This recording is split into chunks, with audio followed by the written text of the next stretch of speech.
So obviously, Jesus the man lived 2,000 years ago, and there's nothing in the mystical conversation which minimizes that or in any way disrespects the more traditional notions that emerge from a concentration on Jesus as the historical figure.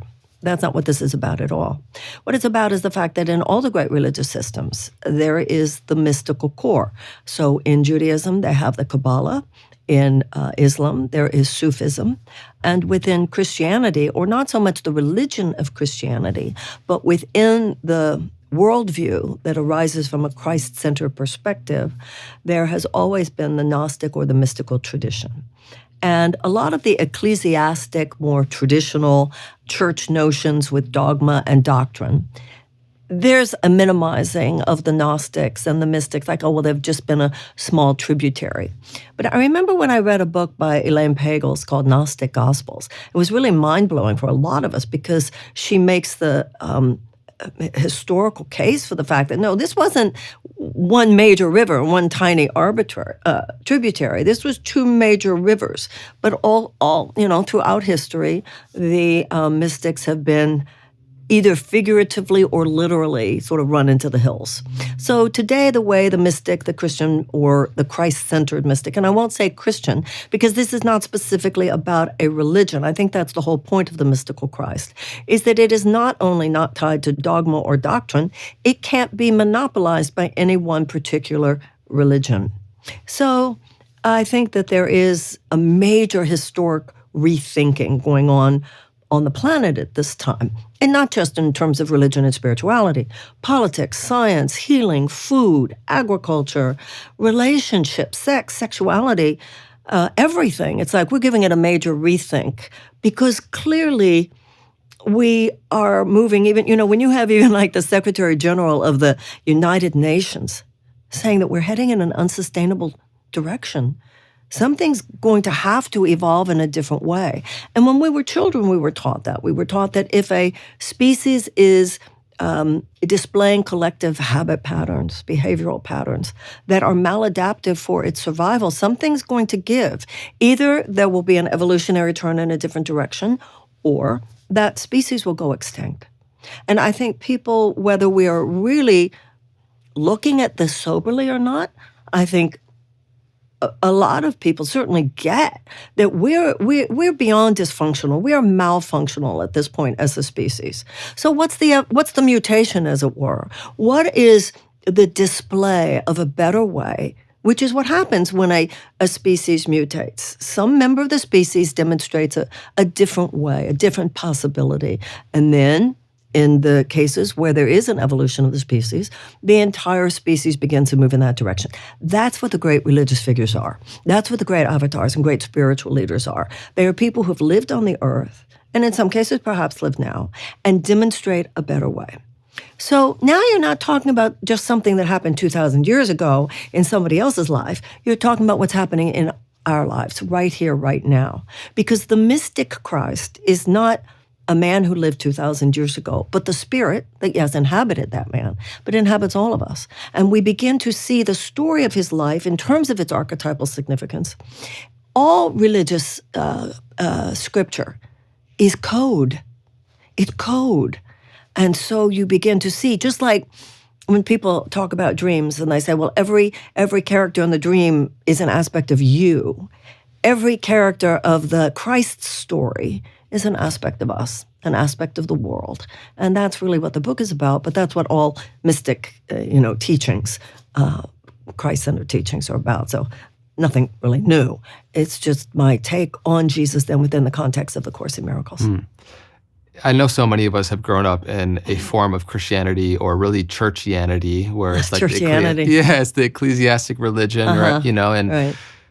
Some of us wake up to how maybe that doesn't work for us anymore. And then oftentimes, unfortunately, we throw out the baby with the bathwater. In this case, it's the baby Jesus with the religious bathwater. Yeah, it's like, didn't mean to just end up in chaos and randomness here. Yeah. Mm-hmm. But, it is a shame because Jesus, Christ, both the archetypal energy in which he represents for us all as a North Star, but also him as like one of the most powerful human beings to have walked on this planet, I think there is many people now searching, whether it's through the Essenes and that beautiful lineage, or the Gnostics, and seeing and discovering more of who Jesus was, what he represented. And, when we look at how Buddha wasn't a Buddhist and Jesus wasn't a Christian, they represent a level of alignment that we can attune to in our life that is now needed more than ever. And so I'm just curious, what do you think for those that have, in many ways thrown out the baby with the bathwater and are now discovering, Jesus as a mystic? What do you say to them? Well, you described the situation perfectly. And people are realizing, wait a minute, as you said, didn't mean to throw away the baby with the bathwater. And that's why the popularity of books like A Course in Miracles. And A Course in Miracles, once again, no monopoly on truth here, not even a monopoly on introduction and opening to the Christ-centered worldview. But it is one way. And in reading the book, in doing the daily lessons, we literally retrain our attitudinal muscles. The idea here is that Jesus represents someone who has perfectly and completely actualized the divine consciousness which is potential within us all. In that sense, he becomes what is called in the Course in Miracles an evolutionary elder brother. And he says, evolutionary elder brother. I love that. And he says in the Course, I don't have anything you don't have. The difference between us is I don't have anything else. I am in a state which is only potential in you. So you start with that. You start with the realization that the neurotic you, the controlling you, the negative you, the needy you, the victim you, the whatever your character defects or posture or imposter self might be, is a personality, is a persona that was a product of your experience here in a very hurt world, in a world that is dominated by a thought system based on fear, a sense that we're separate from each other, a sense that we're alone here, a sense that the world is random, the experience of chaos, the woundings of the world.